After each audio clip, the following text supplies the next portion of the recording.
So anyway, we're talking all about short-term rentals today. Carmella has one in Prince George's County, and we've just been looking up the site. And now she's saying that she'd like to have a handyman close by. We're talking about, when you need some help. And so that's where the conversation is picking up. So go ahead, Carmella. Jade and I, when we were there probably 2 years ago, when we started doing a lot of the work, we ran into, of course, the water damage because our sump pump went out. We didn't realize it. But we were in their Home Depot, and because of the bigger cities, because I don't see it in Lima really at all, they have workers, a lot of Hispanics and different guys. They're sitting on trucks looking for jobs. So they're like in the parking lot, at the ends of the parking lot. Guy came up to me. I was on the phone. So he hands Jade his business card. She's like, Mom, what the heck? We're not out anything. Free estimate. Let's give him a call. And I'm like, you handle it. She called him and walked with him because I'm dealing with everything else, and said, I want this done, this done, this done. I was astonished on how really good she was. And he quoted her a price, and she thought, man, this is like really cheap, does he realize, so she was like, do you understand what we want you to do? And another good thing is I have a friend that lives in Upper Sandusky. She teaches Spanish. Well, she taught Spanish. She's retired now, but she speaks fluently, and sometimes she still teaches people English and everything. So his English was not so well. And I only know a few things because I haven't taken it in years. But I called her and had her on speaker, so she was able to communicate in Spanish back and forth. And she goes, this is what he wants. This is what he's doing. And it worked out great. The last time he did some work for me, he did well. He has his team and a nice Christian guy, because he was like, here's my, what is that? Immigration, well, whatever that says. Blue card. Yeah, he's allowed to be in the States. He said, I carry that in my Bible. I have it in my truck at all times. So I was really impressed. So, we kind of like, the last time he kind of did some things and didn't do it quite well, but I called him, and I says, this is what I needed. You needed to do this, yet you didn't do this, and someone half did this, but he came back and corrected it. Good. But that was good. So I may call him again, because he had someone there, that did painting, a little bit of construction and stuff. I had a guy here in Lima who did go to Maryland and put in my kitchen floor tiles and everything, and did some work, which was nice, but I'm disappointed because the problem is his wife, because sometimes I think she gets really money hungry. And not that I'm not going to pay you, but we sat down and I says, what is this going to cost? We will pay for your travel there. He quoted us how much it would be round trip after I gave him all the particulars. And then that Sunday, they were supposed to leave really early. And I says, well, you'll deal with Farley, because I usually try to find a church to visit. So I drove off and went to visit a church. They waited around until I came back. They kept texting me. And I'm like, dude, because, they spent all their money. So they wanted some more money. And of course, this is a Sunday. Farley's like, well, I don't have much cash. So they took what cash we had, because, that was on us. But I says, no, this is what was written down, because I says, I wrote it down. You agreed to this. I says, because I document everything. And, Wow. I said I wouldn't use them again, because I used them at our house, to do some things. And Jade's like, his work is not that great. And when I went to redo my kitchen, he wanted to do my kitchen so bad. and I did not hire him. I am so pleased with the guys that I use because they contract out and they do everything. Actually, our kitchen was on one of their commercials. I didn't even realize it. Farley goes, "That's a nice looking kitchen. That looks familiar." And then I go, "Wait, that's our kitchen." But I mean, the guys were, I mean, they did everything they said, and I haven't had any problems. But Here's something you're going to find out with contractors. And if you gals haven't used a lot of contractors, you'll run into this. You'll find somebody and because you'll say, here's the project. And usually it's starting to get desperate, you know, because you're like, I've been looking, I got to get this done. It needs done. It needs done. It needs done. And finally you get matched up with somebody that says, well, we can do that. And you're like, okay. And they do a great job and you love them and you go, oh, I'm putting them on my list. Well, then you come down the road and you have another project and they're either not as timely or they don't do as well, or for some reason, they're just not as good as they ever were that first time. And here's the issue. It's not necessarily their issue or your issue. It's just the way it is. What happens is that sometimes you have to find somebody that has an opening right then. That same crew that worked really well on that first project, they may be in the middle of a big project when your next project comes along. So now you're not as happy because they didn't respond as fast and they didn't show up when they said they would. And you're thinking they did so good the first time. Well, the first time they were in a lull when your project came along and it worked for them. And so sometimes you have to have more than one contractor on your list that does all these things, because somebody that's really good may just not be available for a while. And it makes you feel like they're pushing you to the bottom of their list. And what's happening is that they've just already committed to some other folks. And so now they're trying to make all of this fit together. And it makes you feel like you're a less than customer for them. And so you oftentimes have to have, I like to have I know people look at me and shake their heads, but I like to have 6 deep of, I've got 6 roofers, I've got 6 plumbers, I've got 6 handyman, I've got 6 deep. So what happens is I'll toss out to my preferred and I'll say, hey, any chance? And then I always have my scope of work. I have a deadline 2 weeks prior to when I actually need it done. So if I need something done by the end of August, I might say my deadline is August 15.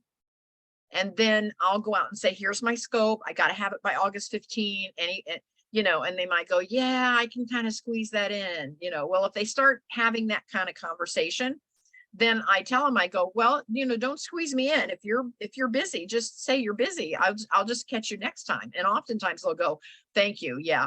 Cause they don't want to say no, because again, they have to keep their pipeline full to keep their income coming. But then I'll just tell them, I'll go, no, it's okay. I'll just, I'll catch you next time. And so sometimes you just have to be able to come down that list of your 6. And then if you have someone that you don't work well with, or that you really had a bad experience, I still don't take them clear off the list. I just put them at the bottom, because sometimes you have an emergency and that person that you really don't care for their style or the work that they do, they could go over and turn water off if you've got water coming through the ceiling. They could go over and put a Band-Aid on something for you. So I never burn any bridges. I never say, oh, I'm never using you again because of how you treat. I just put them at the bottom of the list in case I have an emergency. I still have them as someone I can call. Does that make sense? Yes. And so what's going to happen is that working long distance like that is always going to be an issue. And so you're going to have to start creating some sort of a list of go-to people.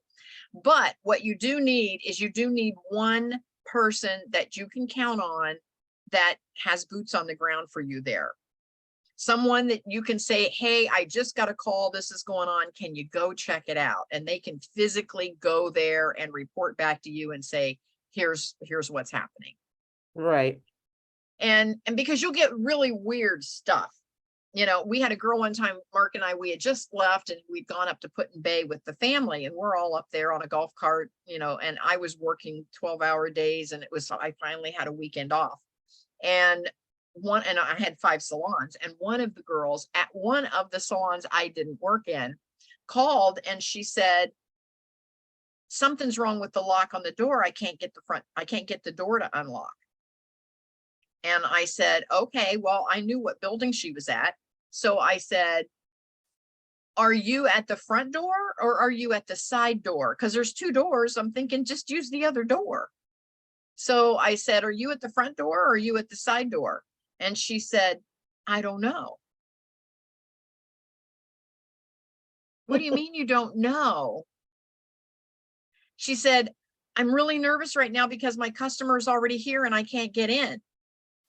So I thought, okay, Kathy, instead of trying to teach her which door she's at, I just said, have you tried the other door?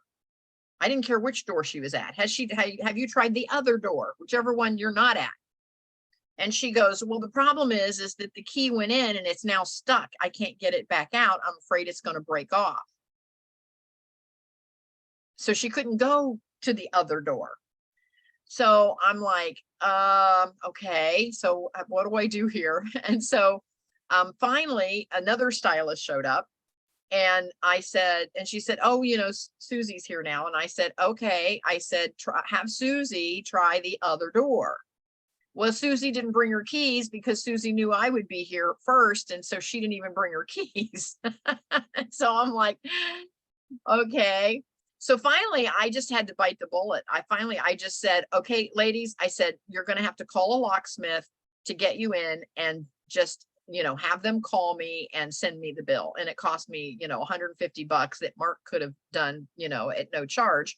But we were all the way up in Put-in-Bay, up at Lake Erie, and they're down here in Columbus.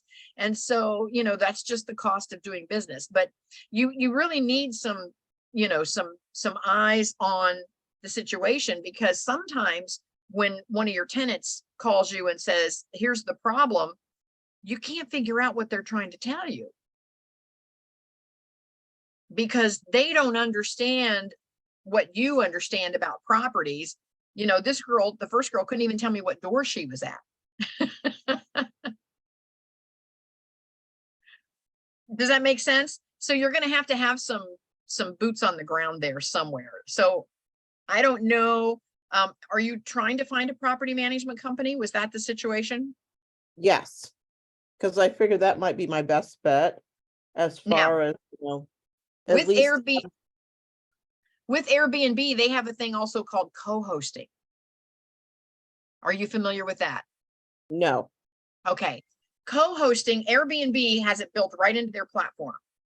You can choose another Airbnb host that is there, that physically lives there, Okay. to be your co-host. And anytime someone books, you and your co-host can predetermine the commission split you want to have with your co-host. Let's say you just want your co-host to kind of be on call only if there's an emergency, and that might be worth 10% of your commission to that co-host to just kind of be available. You're going to do all the work on the plat. You're going to check the people in, you're going to send out the notices, you're going to say, here's how you enter, here's, you know, here's all the stuff.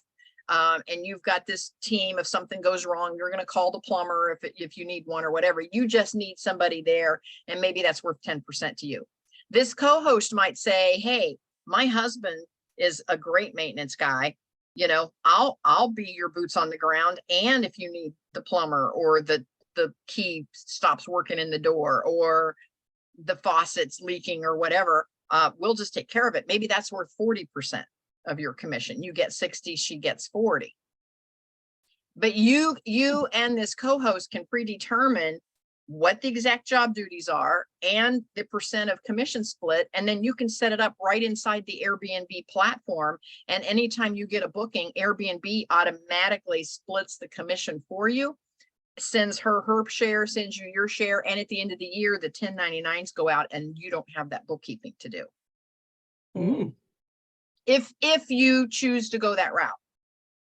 Now, if you want to be on more platforms than Airbnb, and you want to be on a bunch of platforms, you know, let's say you want to be on Airbnb and VRBO and Booking.com and Expedia and Travelocity, and to get more bookings, now you're going to have to do that bookkeeping yourself on that split, because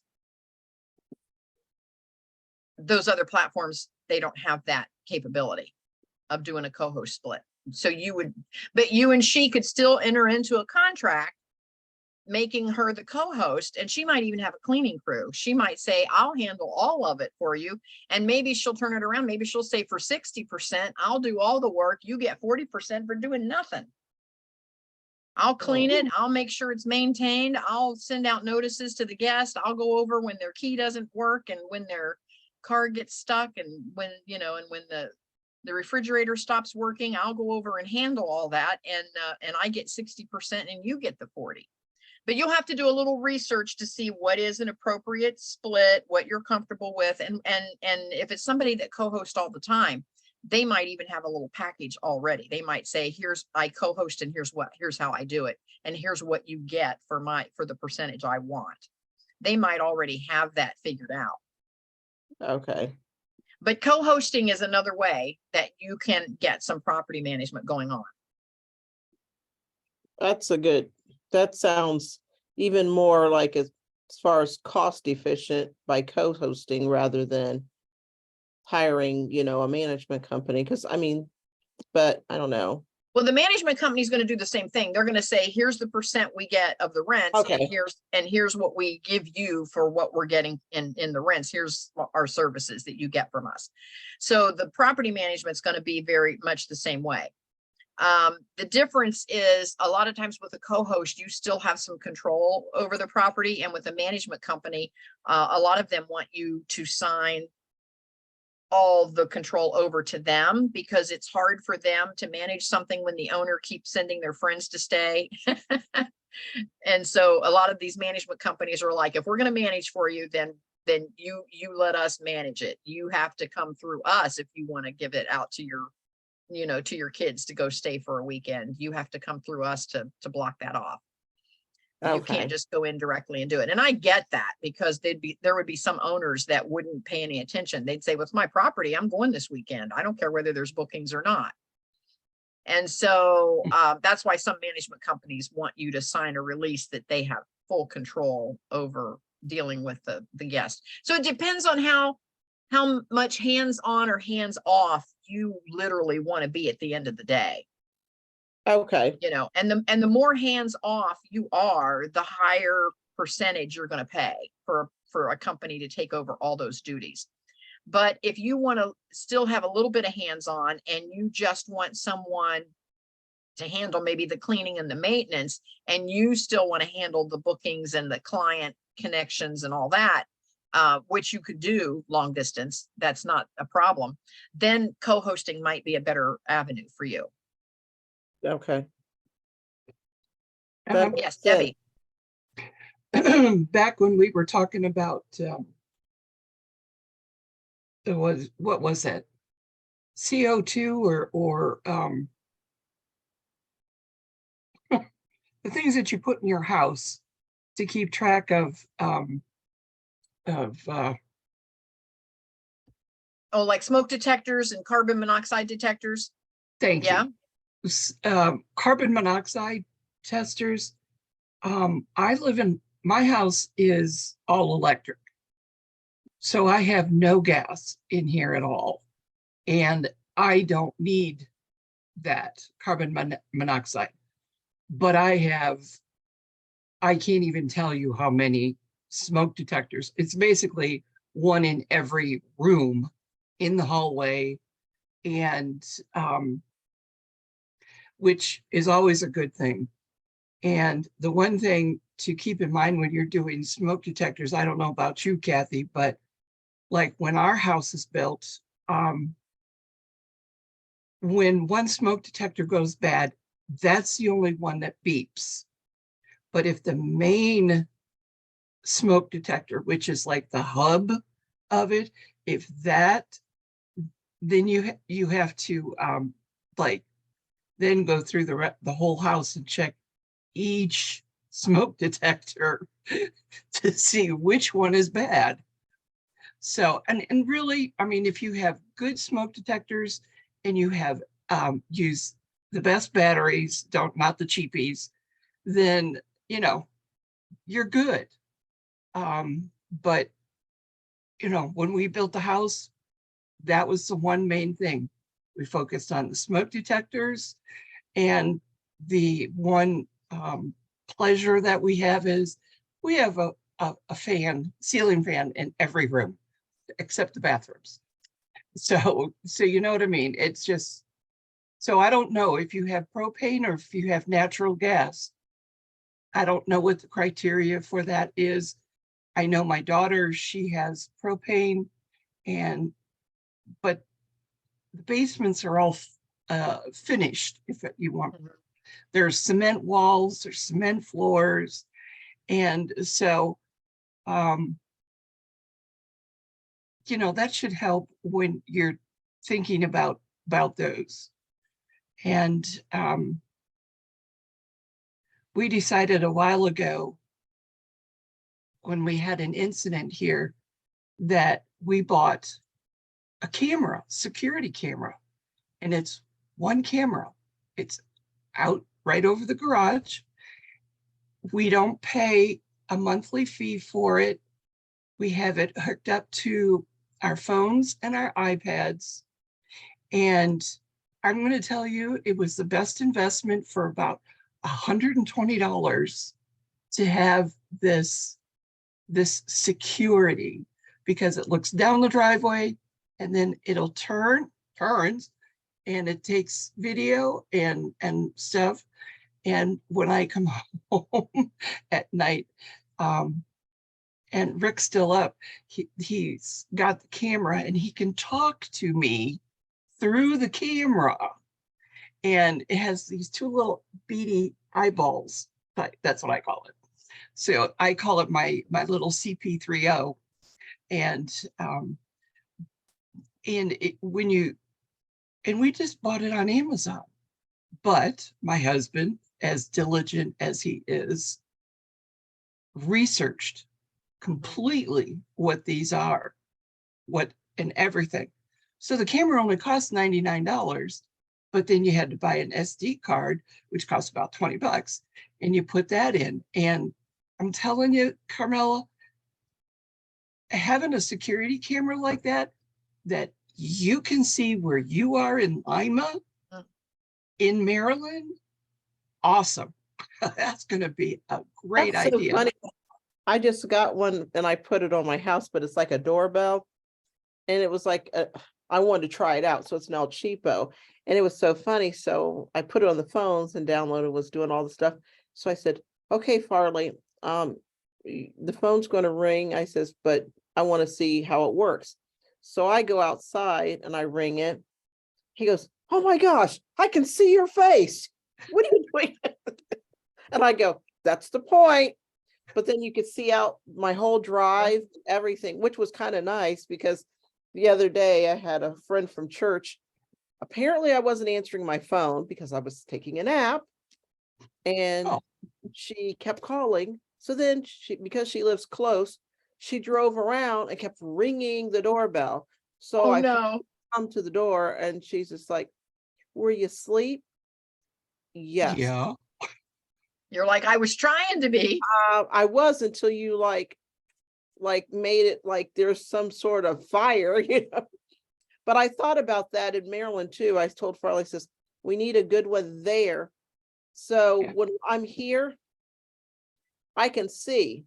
I mean, like, he could talk to me through the phone. I can say, listen, you know. Now, there are some issues. Number one, Airbnb requires that you list in your listing how many cameras you have and exactly where they are located.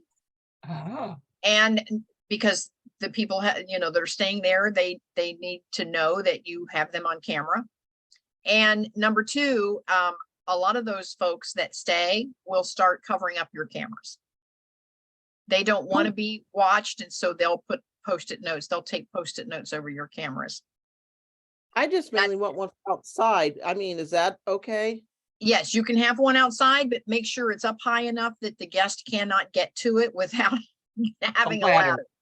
Yeah, put it up where they cannot reach it. I have one outside onto my parking lot, because if we're out for dinner, I don't want to sit around here every night waiting for the guest to show up. So I have one out into my parking lot, not down the driveway, it's just out into the parking lot area. And I have one clear up in the corner of my porch which most people don't even see that one, onto the front door.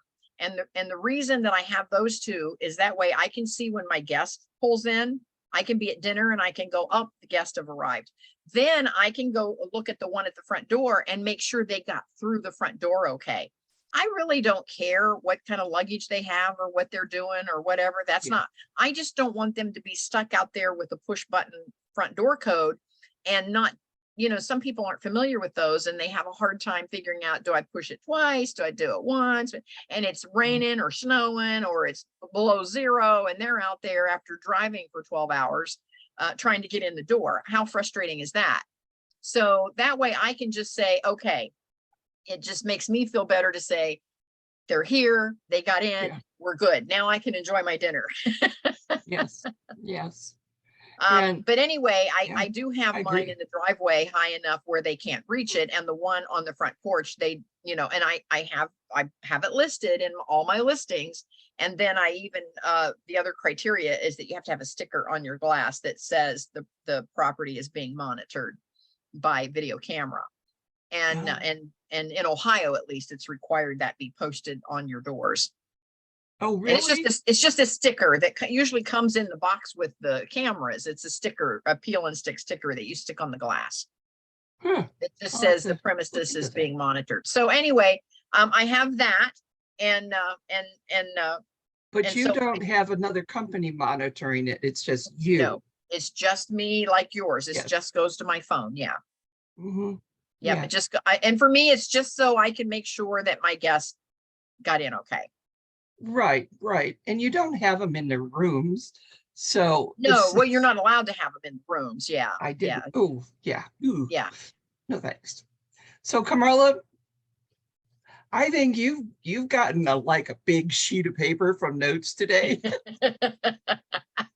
See?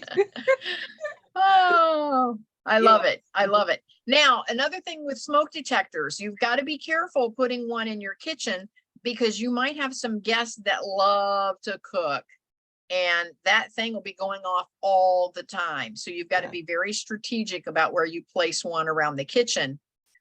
Because if they're in there cooking and they cause a fire, they're going to know they caused a fire. They don't need an alarm to tell them they've caused a fire. So unless the fire department makes you put one in there when they're telling you where they want those placed, I try to avoid putting one in the kitchen because I always have somebody that smokes up the kitchen fixing their favorite grandma's stew or something. And then the smoke detector goes off. And then of course, they don't think enough on what they would do to get it to stop. So they're calling you at midnight saying, the smoke detector's going off. What do we do? Stop cooking. Yeah. So anyway, so those are just some things, ask me how I know that. So those are just some things you have to be concerned with. But anyway, as I say, once you get all of that stuff worked out, it's very lucrative. It's a great business. For you, your biggest hurdle is just finding a good cleaner over there, because a cleaner that cleans for short-term rentals is different than a cleaner that cleans houses. Oh. Just finding a company that cleans houses is not going to work because their whole objective is to make sure all the surfaces are clean and they're out the door. That doesn't mean the house has been staged. The house just is incredibly clean. It's not staged. They might not even get all the furniture back in the exact spot where it was because they moved it all to vacuum underneath. So you need a cleaning company that also will stage the property when they're done cleaning. And that's where a short-term cleaner is different. Because once they move everything out from the walls and they clean and they open or close drapes and they go through all of that and make sure everything's clean, then they go back through and they stage it. They make it look like it's ready for a photo shoot. And that's what you want the house to look like when your short-term guests walk in the door. Okay. Because if the comforter's a little wrinkled up or the curtain's not quite perfect, it makes it look like the place had never been cleaned. See, it makes them feel like, did somebody just check out and they haven't cleaned it for us? So that's why the property has to be cleaned and staged. It has to make it look like a magazine, like it's ready for a magazine shoot. I never would have thought of that. And that's, Debbie, you've been at my house and remember how I've got the corners of my comforters all, Debbie's like, did you do that? I'm like, yeah, I did that. Because you want, when the guest walks in the door, you want to make them feel like they're the first ones through the door after it's been cleaned. Isn't that called the hospital corner? Yes. Yes. So anyway, you need a cleaning crew that understands that. And, and like sometimes, the cleaners will leave the toilet lids up because they want you to see that they gave the toilet attention. And you might have your countertops all kind of staged and they'll move everything to the other side and leave it. And that's part of a cleaning crew's calling card that they've been there and that they moved the stuff to clean under it, so that when you walk in, you have to put it back where you like it, but at least they picked it up and cleaned under it. So they're trained, a cleaning company is trained to move everything around when they clean and leave it moved so that they cleaned. Mm-hmm. Mm-hmm. A short-term rental company will clean it and then put everything back perfectly and make sure the curtains are creased right and the comforters are creased right and the pillows are poofed just right and make it look staged. And that's what you need for a short-term rental cleaning company. And those are harder to find. Oh. Okay, Oh. questions? I hit a lot of points today. Yes, you did. You don't know how much I appreciate. I feel like, you guys just catered around me today, but this was like the best. I'm not going to do, this is not a plug, but I have been seeing a lot of Airbnbs. What's the other name? B&Bs? Just VRBOs and VRBO. yeah. And they're making a point of telling whoever's watching that if you post that your facility is green, in other words, you don't use any chemicals in the laundry, the cleaning, whatever needs to be done, that's becoming a plus for these places that are being rented out. And I was really surprised. I mean, when I first saw it, I go, wow, really? And, but I've been seeing it more and more. And I've been reading on Facebook that they also are recommending that if you can offer this plus to your listing, then it kind of helps some people that are afraid to go traveling because they have terrible allergies and they're allergic to things, that that this is a plus for having more customers. So not a plug, just a fact. Mm-hmm. What that's Debbie, because Debbie, you are correct. You are correct, Debbie. Yeah, that my girlfriend went to one, was it last year, with her, usually once a year, her mother-in-law, her mom and her husband, said they go off, and the place that they went to, my girlfriend has real severe allergies and some things. They literally had to check out and go to a hotel because, I mean, it was like her face, her eyes were swollen and stuff. It was so bad. And people think that Clorox and bleach is the best. And, they wash everything in bleach. They do. I mean, and all you can do is when you walk into the room and that's all you smell, it's like, okay, I'm done. I'm out of here. Felt it. They're cleaning up. They must clean on Fridays upstairs in our office building, because I'm walking down the hall from next door's office. I'm like, I smell bleach. And it's funny because it reminds me of my grandmother growing up, because between ammonia and bleach, oh my gosh, it's clean if you smell bleach. But I knew she cleaned because she was like on her hands and knees, scrub the floor, everything. But you can clean without using all those things. I mean, like I've learned with my doTERRA, because there's a lot of stuff that I use that are chemical free. Now I'm trying to get away from the scent booster things that I throw into the washer, and I need to, because they're expensive. After a while, you put a capful in and it's like, I only did 4 loads of laundry, yet I'm almost out of this stuff, but it's like, I found out that you're paying at the Walmart and the other stores maybe $8 or more for the container. Mm-hmm. Go to the Mhm. Dollar Tree, it's the same thing, only they're only like oval shaped, or they're not a full circle, they're like a half a circle. So it's the same chemical, the same stuff, but we pay $1.25 for it. Yeah, and like liquid in the dollar store, they add so much water to it, to the bottle. And I was gonna, oh heck, it went right out of my head. I'll think of it.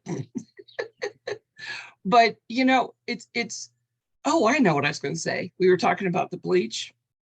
My daughter's sister-in-law, years since they've been married, they have 2 kids.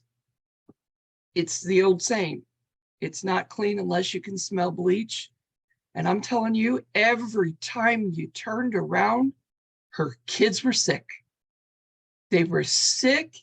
They had whatever. But it was like they'd be sick for a couple of weeks and then they'd get it again. And it was like constant. And it's like, it's the bleach that you're scrubbing down the house with. Wow. Well, all of that is very important. And if you get into those Facebook groups for short-term rentals, Carmella, are you in any of those groups? I don't think so. Probably, that's probably a good thing to not be Oh, because is it? Okay. they complain. I mean, I oftentimes want to go in because remember, I've got 20 years in the hospitality industry. I worked at Port Columbus International Airport for 20 years before I got into the salon business. And that's what I did. And I oftentimes on those groups, I want to go, you're in the hospitality business because, you can tell that the rave right now is let's all have an Airbnb and we can all make money hands over fist. Well, some of the folks have no business being in the hospitality business because to them, it's all about their house and they put all this money into their house and they put all this decorating into their house and they really don't want anybody to sleep in the beds. They just want you to pay the money to sleep in the beds. And so as soon as they get a guest, they're like, they didn't empty the trash like I had in my rules. Should I sue them? And we're like, what? They left a dirty coffee cup on the coffee table and it left a ring on the glass. What should I do? Wash it. What? So it's some of that kind of stuff. And it just makes you shake your head. So don't take it with a grain of salt. If you decide to look at some of those groups, take it with a grain of salt. I know. I had a guy send me a letter. We, couple years ago, Farley and I paid for, well, I tried to make it a family vacation and split it with everybody where each family only paid $200. Well, like my brother, oh no, I don't want to pay this. So Farley's like, we'll just pay for everybody, which was steep, but it was like our Christmas gift. So we paid for everybody. And then I said, okay, how about splitting the food? I ended up buying all the food, and gifts. And we stayed at this in Hocking Hills. And it was a farmhouse, but it was kind of up steep of the hill, but it was gorgeous. The guy sent me a letter and he sent an email and said, you were one of my best guests because he goes, you left everything almost perfect. He goes, did you actually stay here? And I'm like, yeah, but I put everything, back because it's like my name here and stuff but it was the greatest. And now to go back there, it's like, he's like totally up this price, almost double. But I mean, it was really nice, but that's one of the things I take pride in. I'm not going to leave like a big thing, I try to read and just so you know, your guest will not treat you the same way. That's true. Yeah. So you'll and again, you have to just roll with it. It's what it is. It's just what it is. I scrub stains out of, I had a guy, he wanted to borrow the ironing board. Okay. All right. So I take him the ironing board. I take him the iron. Then he says, I put it in the hallway. He said, you know, you can pick it up whenever. And I said, okay, thanks. I go up in the hallway. He put the hot iron down on the carpet. I now have a perfect iron burn in my carpet. Carpet or on the ironing board? On the carpet in the hall, on the floor. He basically burned the carpet. Oh my gosh. Well, you know, and that's the thing. It's almost Now, like it didn't occur to him. He didn't do it maliciously. no, but they just didn't think. Right. Yeah. So, even like at a hotel, my girlfriend would yell at me, but I'm that anal person, and I know everybody's not like me. I just like wherever I go, I've just always taught, and even my daughter, just pick up behind yourself. Right. So even at a hotel, you know, I know they're going to come in and clean, but it's like I have my towels like in a pile here, so it's like they know these are my dirty towels. I just don't have things swung all over the place. And some people, it's like, oh, they're going to clean, it's a mess, you know. And I face the fact that they don't make a lot of money in housekeeping, and they have to do it so fast. So, you know, at least for me, I'm not going to be that horrible person. And they rely No. on the tips that Yeah. guests should leave. Exactly. So I get all of that, but your guest will not always think that way. So you have to be prepared for some of that other stuff. And it's just part of doing business. It's just part of having a short-term rental. And I read one time, and oh my gosh, I laughed right out loud. The guy said, somebody said, what's your best advice? I want to do short-term rentals. What's your best advice? And this guy wrote, he said, just imagine that every guest is a 500-pound toddler.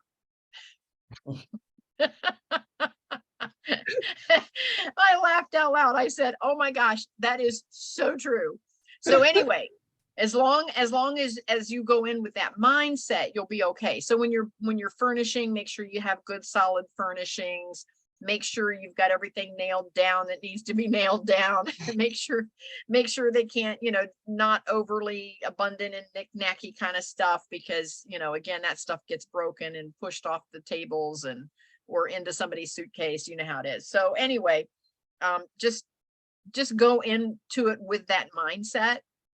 But you do need a good STR, short-term rental cleaning crew on that end. That's going to be your biggest hurdle, is getting a good cleaning crew that understands short-term rentals. Do you do like an inventory? Yes, you must have an inventory list. And when you're in those groups, what I learned for long distance is a lot of them will have the cleaning crew take a video, you know, it only takes a couple of, like a 3-minute video, but they walk through all the house when they're done cleaning, and they show you this room is done, the bathroom is done, kitchen is done, you know, they're just giving you this video, and then they send it to you.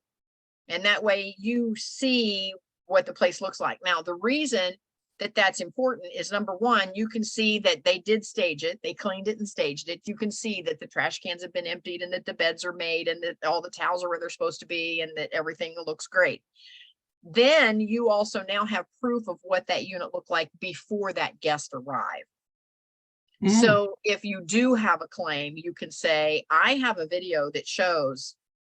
And that way, if they say, well, we want a refund because when we got there, the beds weren't made and the sink was full of dirty dishes, you can say, no, it wasn't, because I've got the video date and stamped right before you checked in that there was no dishes in the sink and that the beds were all totally made.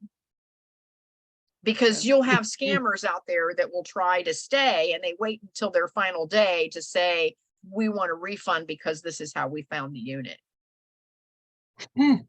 And so you need proof on what the unit looked like before they got there. Kathy, I have a question. Have you ever run into where a guest left something behind? And what's usually the policy with that? Well, because I'm a little more hands-on and, you know, not a big hotel. I contact them immediately and let them know that I went in to clean the room and I discovered your phone cord, or I discovered some shoes under the bed or whatever, and let them know what I discovered. And then I just say, you know, I'd be happy to send it back to you. And I have their credit card information because they gave me the credit Yes. card to book the room. And so what I can do then is I can just go over to the post office, and you know where the actual USPS advertises you can ship almost anything for $8. Oh, There's you know it's called an $8 box, and if it fits in the box, it ships for $8. And so I can, and sometimes I can ship it for less, because like a phone cord, I can put it in maybe a padded envelope or something and send it out to them for $3 or whatever. But anyhow, I just send it to their house. and this is kind of in your description or stuff like that when, No, I don't advertise that. okay. But that's just what I do as part of my service. If, you know, if somebody leaves something. And that probably creates a great atmosphere or reliability for them to refer you, excuse me, Oh, absolutely. Absolutely. when you have that. Absolutely. Yeah. Because I went out west a year ago and I took my own pillowcase Okay. and I forgot it. And when I got home, I remembered it. But when I call the hotel, they have no idea where it is. Oh, well, because there's thousands of pillowcases in their inventory. So how in the world would they find one pillowcase? Yeah. Well, and mine was easy because it was light blue. It was Okay. colored. But, you know, that's where, you know, each guest really needs to make sure that they go through the room and to make sure they have everything. And I missed that. Yep. I know. I get it. I get it. My best story was, we had, these two couples that came, and they were on motorcycles, but one had a truck with the motorcycles on a trailer, and the other one came in on their actual motorcycles. And then we got to meet them, and they told the story. They said, we went on a cruise, we met this other couple, we fell in love with them, they fell in love with us, we hung out together on this cruise the whole time, and we decided that once a year we were going to get together. Well, we're motorcycle riders, they're motorcycle riders, but we met on a cruise. They said, and they're from another country. And so here was our promise to each other, is that we would alternate countries and do a motorcycle trip every year together. Oh, And they cool. said, and this is the year for the out of the country couple to come to the States. And you are a stop on our tour. We're taking like a 14-day motorcycle tour. And so they've rented motorcycles here because they flew into Port Columbus. They've rented motorcycles. That's why the truck and trailer with the motorcycles on it. And we're going to leave our truck and trailer in your driveway, which we agreed. And they said, and we're going to do this 14-day loop, and we're going to start with you and we're going to end with you, so that we can reload the motorcycles on the trailer and take them back to the rental place. And I said, that'll work. So in conversation, they said, our next stop from here is Niagara Falls. Well, from Columbus, Ohio to Niagara Falls is probably a good, 7-hour, but they're doing Eight or nine. they're doing an actual motorcycle ride. So they want to be on the road riding. Okay. So I get that. And they were going to end up in Niagara Falls. So they leave. We had such a wonderful visit. Then Mark and I chatted for a minute. I finally went up to flip the room, and I pulled the blanket off the bed, and here is a soft-sided drawstring bag, and it looked like art pens in it, like 6 or 7 or 8, big magic marker kind of art pens. And I thought, well, I'll just keep it because they're going to end up here at the end of their 14 days. I'll just hang on to it for them. So I pulled one of the art pens out, and it was not in English, and it was in their language. And I realized, I think this is an insulin pen. Ooh. So I'm thinking, holy moly. So I go to my computer and I put in the word on the pen, and sure enough, it's an insulin pen. One of the folks from out of the country left their insulin Oh, wow. So now I immediately get on the phone. I call the gal, the American gal who booked the rooms. And of course she doesn't answer because they're on a motorcycle. Yeah. So she doesn't hear her phone ringing. So I left a message and I said, please, please, please, please, please, you've got to call me as soon as you get this message. I think I have your friend's insulin. Well, they finally stopped for lunch around 1 o'clock. She calls, she goes, oh my God. She goes, I don't think so, but let me check. I can hear him talking. She comes back on the phone. She said, yes, she does not have it. You definitely have her insulin. She's going to need it. We're already 5 hours out from your house. And we've got a booking to get to in Niagara Falls. We already have a reservation. And I said, how quickly does she need it? And she said, well, she said that she could use one of her husband's because he also has insulin and he remembered his. She could use one of his tonight as long as she could have hers by tomorrow. But she would definitely have to have it because if she used his, then they were going to run out in half the trip. And she only brought enough to go through the trip. She couldn't go to a drugstore and get more because they're from out of the country. She couldn't get her pharmacy to ship it over here, in time. So she said, we're going to have it. And I said, okay. So I called the post office here in Canal Winchester. And I said, I have to get this, insulin to a hotel in Niagara Falls by tomorrow morning. And she said, all right, here's how you ship it. Then I called the hotel and I said, I'm sending an insulin. It goes to this room, but they're checking out tomorrow morning. I said, but they're going to come down to the desk and get it as soon as it arrives. And the girl is like, I'll make a note of it. I said, okay. So now my job is done, right? I shipped off the insulin. The hotel knows it's coming. The guest knows it's coming. Everything's done. I'm done. The next morning, I thought, I better follow up on that. Yeah. So I called the hotel and I said, can I have your concierge desk? And they give me the concierge desk. And I said, I just want to make sure that such and such a couple got their insulin that I shipped in. And she said, I don't show that any insulin came in. I'm like, oh, okay. I said, let me trace it. So now I've got two phones. I've got a landline and my cell phone. So now I've got her on the cell phone. I call on the landline. I called the Canal Winchester post office and I said, is there any way we can trace this? Did it actually arrive there?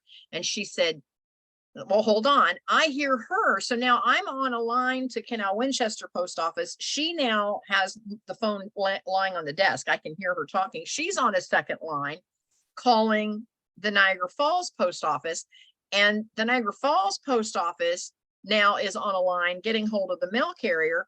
And he said, yes, I took it in and they told me that the guest had already checked out. I said, I know that. I told you they were checking out that morning, but they were going to be waiting for this insulin. And he says, the hotel refused it, said that the guest had already checked out. He said, I still have the package on my truck. So from me to Canal to Niagara Falls to the carrier, they're all saying, stop the truck. So they're saying, Kathy, can you get a hold of the guest? I've got them on my cell phone. And I'm like, okay, we found the insulin. It's on the truck. They said, well, where is it? And they said, okay, the truck is going to pull over, go to the corner of High and Fair, and the truck will be sitting there and he'll hand you the insulin. Then it goes back up the channel. You're going to have 4 motorcycles cruising up to you. Do not be afraid. They are all going to jump off of their motorcycles and demand the package of insulin. Give it to them. Oh my gosh. Holy cow. And within the hour, everybody was like, woohoo, got the job done. They got their insulin and they were on their way for the rest of their trip. Now, how many people would have followed up the next morning? Really? And how does somebody from out of the country, how would they even know how to follow up? No. Right. It's out in our post office system somewhere floating around, their insulin for the rest of their trip. Mm-hmm. Can you believe that? Anyway, that was my best return story. Yeah, Wow. I'm glad I asked because that's really good. That's great. I mean, gosh, and it was something major like an insulin. I Yes. mean, like life or death type deal, because you don't know what would have happened to him, but still. Now, they probably could have gone into any ER and gotten an emergency supply. Yeah, but But but again, I felt responsible because I'm the one that let go of it at the Canal Winchester post office. yeah, I'm the one that handed it over to a stranger. And, you know, because in 14 days, they were going to be back at my house again. yeah. Wow. You know, it's so funny. You're telling the story, and I have a visual in my head of these people on a motorcycle. Granted, they don't look like the people in my head, but I mean, they were nice looking, but it's like I'm showing a fourth person. It's kind of funny how your mind just kind of. And here's this little postal carrier going, what?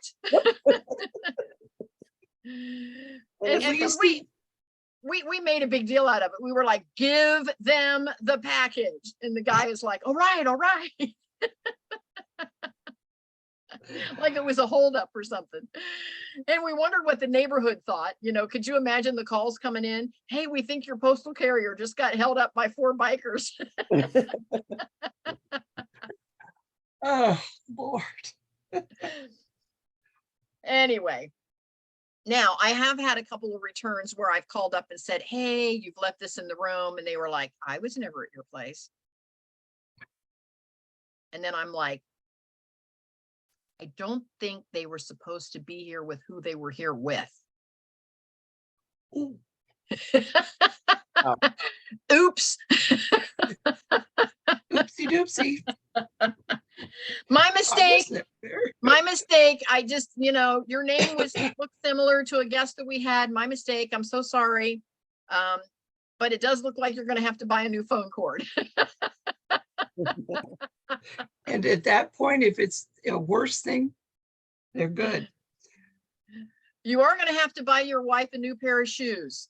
Yeah, Yeah. of the ones that she left in the room. Oh, wasn't her? Oh, I'm so sorry. Your name was so close to our guest name. I must have made a mistake.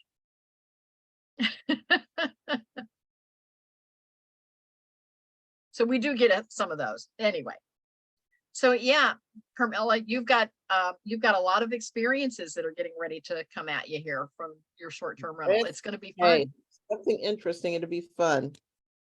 It is fun, and I've actually purchased now 3 additional properties just from the income from the short-term rental. Wow. When do you open? I opened in October of 16, and I gave away, the first thing I did is I gave away the rooms to authors coming in for Carrie's conference. I remember. Just to practice having guests, and so didn't even charge them. And that was October of 16. And then and then we had between October and December, I threw it on Airbnb, and we had, I think, 2 guests in there just to see if we'd like having strangers in the house. And then January of 17 is when I went to the city and went through all of the zoning and the fire marshal and all that. And so officially we've been open since January of 17. So 18, 19, 20, 21, 22, 23, we are what, 6.5 years in. And so in my 6.5 years, I've purchased 3 additional properties from the proceeds that have come in from the guest house. Nice. That's Carmella, One when you midterm gonna rental, open yours? 2 short-term. I'm sorry, Kathy. Yeah, I'm I said sorry. my 3 properties is 1 midterm and 2 more short terms. Carmella, when are you opening yours? When hopefully, you know, I can get everything here together. So I know Farley wants me to push. I was supposed to be there this entire month of July working, but my mom had to have a bone marrow biopsy. Then just Tuesday, she had to have a PET scan. They thought there was cancer in her blood, but there's not, thank you God. So I've been a nervous wreck. So I was like, I can't go. But then I cheated because her doctor's appointment to follow up isn't until August 7th. So I needed to know what was going on. So you know how they have like the online for your results, and I sent it to my girlfriend in New York, who's an anesthesiologist. Plus I'm friends with so many doctors and doctors' wives here. I'm like, can you like decipher this and give it to me in like layman's terms? And they did. And they said, your mom is good. Oh, that has to be such a relief for you. It was, Yeah. a big relief, and then now my brothers were looking, my dad's starting to get forgetful and different things. Oh, And it's very hard. And sometimes, I get so frustrated, because it's like, it's all on me. you're the And girl. I'm like, because I'm the girl, which, and I don't mind most things, but it's like little things. I'm like, I told my brother Nathan, I said, you need to go and Caden sometimes help in the yard, do something. Well, I work and stuff. I'm like, dude, be a woman. I'm like, I work a full-time job. I take on everything else. Heck, my pastor's wife yelled at me. She goes, do you volunteer for everything? And I'm like, no, but I just did, like last night I went over, I did 20 t-shirts for their vacation Bible school. I've never done t-shirts, so I did transfers. I learned on Canva how to blow them up, so I made them bigger, so I did them. She went and got the t-shirts. I said Hobby Lobby has them for $2.99. We don't need anything fancy because otherwise they would be 15 something a piece to order them. So I borrowed one of my daughters, adoptive daughters. She had a heat press. Her Cricut's not working, so I took her heat press to the church, learned how to use it, had the seconds, put it on there, turned out perfectly. They're like, can't believe you did this. I'm like, yep, I'm not an expert, but I mean, even because I'm decorating, so they're like, you could throw things together and my imagination is one of those things. I can see a vision of it and then Yeah. I just bring it to life. But between that, You'll do really well in the short-term rental space because you have to have a vision for that house. yeah. Yeah, you'll do well. And that's just my thing, I know. And plus last week I was exhausted because I lifted like 24 bags of mulch and laid it. Because normally I have them drop it in and dump it in the driveway. Farley's like, can you get bags this time and have someone do it? Well, I called a guy, he said $1,700 and it was just for a small area. And I go, no, I'm not doing it. So I went out to Menards, had the guy load me up and I laid them where I wanted them, split them in a V, dumped them. It was hot, so I ended up doing a lot of it in the evening Mhm. because it cooled down and got a lot of it done. And I think God was looking after me because we were supposed to have thunderstorms 2 days and it didn't thunderstorm at all. So it was nice, which was good. I haven't had a chance to get in the back yet, but I'm wondering tonight, I'm going to make it a date night for Farley.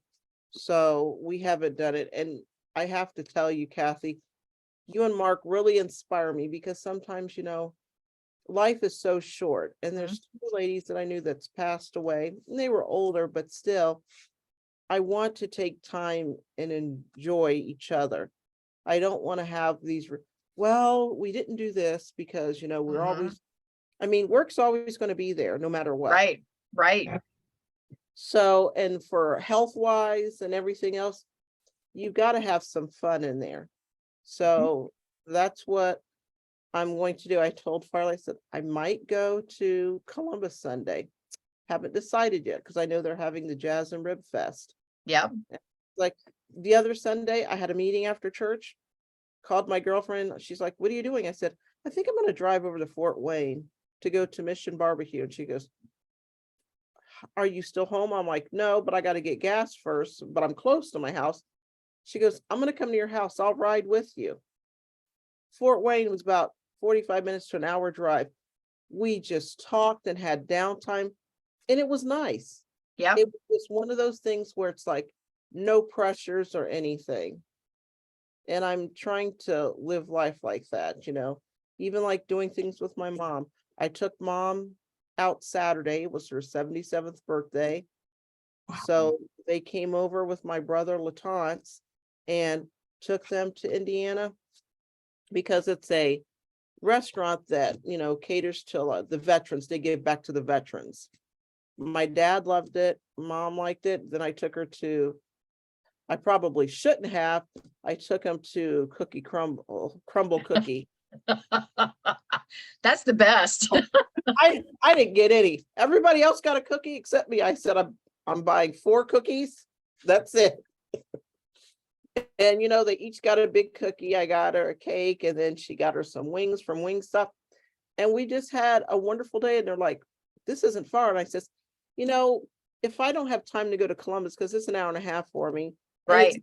far, I said 45 minutes. It's just right up the road to Indiana. Yeah.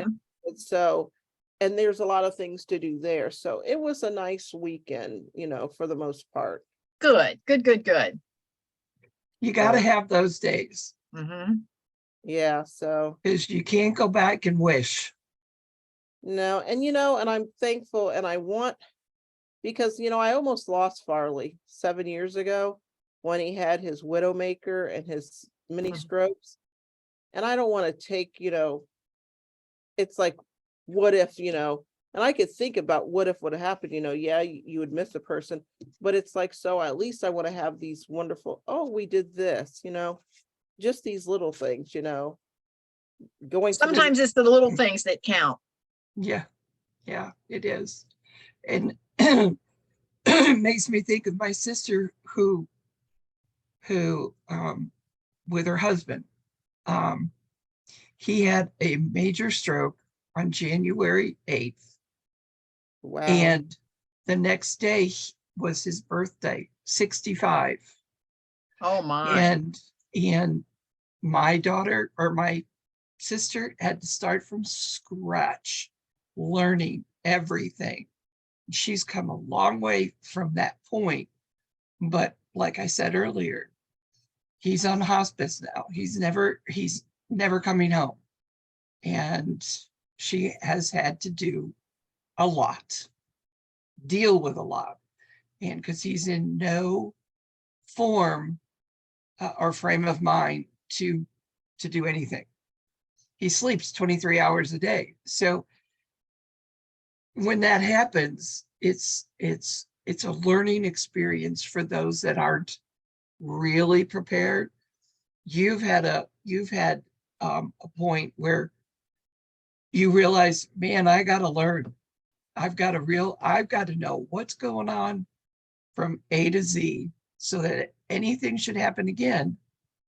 And I'll tell you, I've learned a lot from her Mhm. going through all of this, with her, because we talk now at least once a week, if not more.